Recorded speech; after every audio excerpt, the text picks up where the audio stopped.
ये संध में प्रारंभ करने के साथ साथ कुछ उसकी अपनी आवश्यक पृष्ठभूमि या धरातल की आवश्यकता होती है, जिसमें हम कुछ महत्वपूर्ण चीज़ों का जो उसके आवश्यक अवयव हैं उनका भी जानना आवश्यक होता है, तो उसे भी समझ लें। इसे हलंत वर्ण जिसे आपको हलंत का चिन्ह मालूम है, हलंत कैसे लगता है बताया जा चुका है, और आगे भी आपको इसकी आवश्यकता पड़ती ही रहेगी।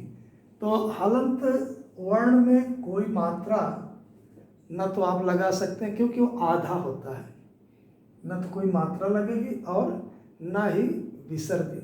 जब भी पूर्ण मतलब उसका अस्तित्व जब पूरी उस वर्ण की स्थिति जो है पूरी तरह से रहेगी, समग्र रहेगी, तभी आप जो है उसके साथ में विसर्ग को लगा सकेंगे, अन्यथा संभव ही नहीं होता है। तो जिसे आप संधि का पाणिनि ने जो है अपने अष्टाध्यायी के माध्यम से और 14 माहेश्वर सूत्रों में संपूर्ण संस्कृत वर्णमाला का उन्होंने सृजन किया है। तो 14 माहेश्वर जो सूत्र हैं उसी में पूरी की पूरी जो है संस्कृत वर्णमाला निहित है। तो हलंत वर्ण उच्चारण की सुविधा के लिए इसमें जो है आपको ये आगे लिखते हुए उच्चारण की सुविधा के लिए हलंत वर्ण लगाए गए हैं, जो कि सूत्रों में है, और ये वर्णमाला के अंतर्गत नहीं आएंगे। जैसे इसमें हम आगे देखते हैं तो इन सूत्रों के अंतर्गत आ ई उ ड़ा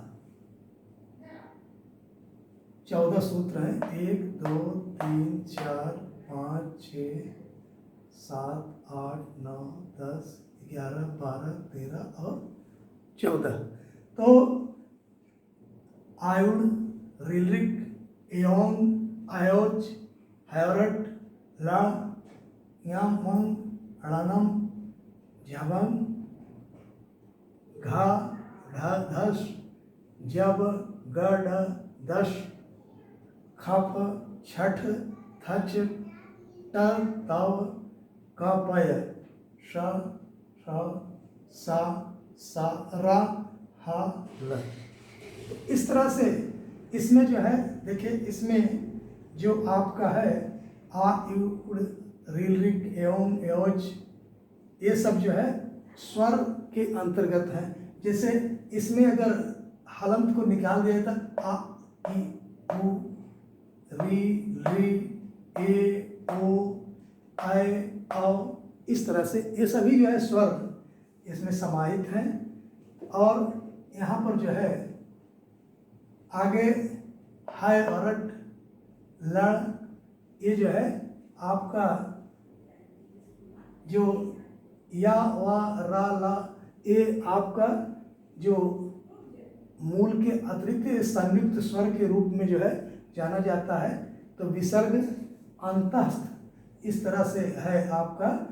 और उसके बाद इन सब में जो आप देख रहे हैं तो ये पूरी तरह से स्पर्श व्यंजन है। स्पर्श व्यंजन आपको पहले भी बताया गया, जैसे का वर्ग का, खा, गा, घा, अंगा, फिर चा वर्ग चा, छा, जा, झा, इया, टा वर्ग टा, ठा, डा, ढा, अड़ा, ता वर्ग ता, था, दा, धा, ना, पा वर्ग पा, फा, बा, भा, मा।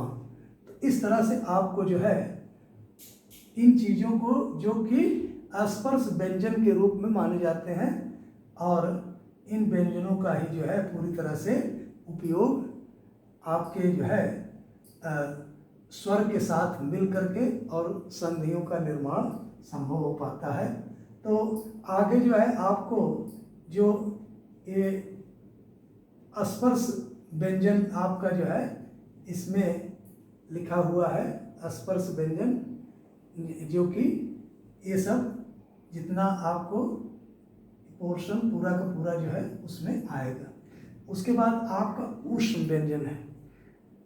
ऊष्म व्यंजन के अंतर्गत जो है जो दंत सा, तालव्य सा और मूर्धन्य सा और उसके साथ में हा, शा, ख, शा, हा। तो इस तरह से जो है ये उष्ण व्यंजन है। इसके पहले भी आपको उस व्यंजन के संदर्भ में जानकारी मिल चुकी है। तो जैसे अब जो है आप आगे जब चलेंगे तो जैसे इसमें सभी स्वर इसमें समाहित हैं, जिसको कि आप यहाँ से चल करके और उसके बाद जो है जैसे ये इसके अंतर्गत जितनी स्थितियाँ जो है स्वरों की हैं वो सब जो है मिली हुई हैं। तो आ च में हलंत लगा, अच में आ, देखिए आ, ई, उ, री, री, ए, ओ, ऐ, औ, इस तरह से ये सब जो है मिला हुआ, यानी कि सभी के सभी स्वर जो है इसमें अच के अंतर्गत आ जाते हैं। उसके बाद इक में ई से चल करके और का तक आएगा, ई, उ, री और री, यानी कि ये जो है जो सूत्र हैं आपके उस तरह से जिन आधारों पर यह जो है अवलंबित है।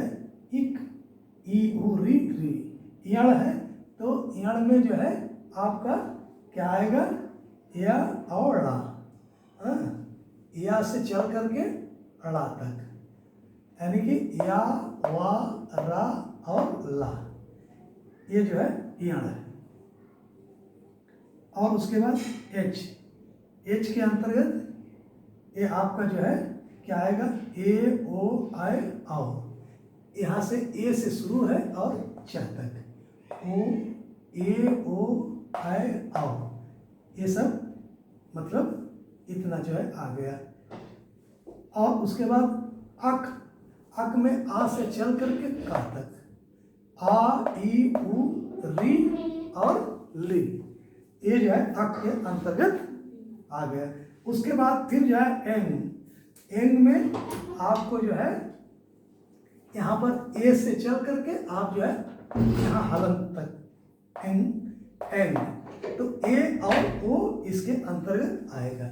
उसके बाद आपका जो है जो एच है इसके अंतर्गत ए से ले करके और च तक, ए, ओ, आई और आओ, इस तरह से आपका जो है एच हो गया।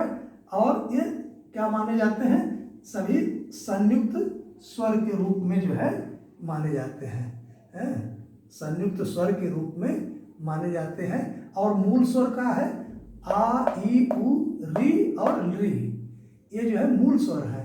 और ये क्या है, ए, ओ, आई, औ, ये संयुक्त स्वर है। और उसके बाद हल, सभी व्यंजन अक्षर जो है हल के अंतर्गत जो है हल, हा, आपका जो है हा और इसमें जो है हा, या, वा और रा और ला, इस तरह से जो है मतलब आपका जो है ये सभी व्यंजन के अक्षर जो है इसमें समाहित रहेंगे। तो इस तरह से आपका जो है आगे का क्रम हम जो है पुनः शुरू करेंगे।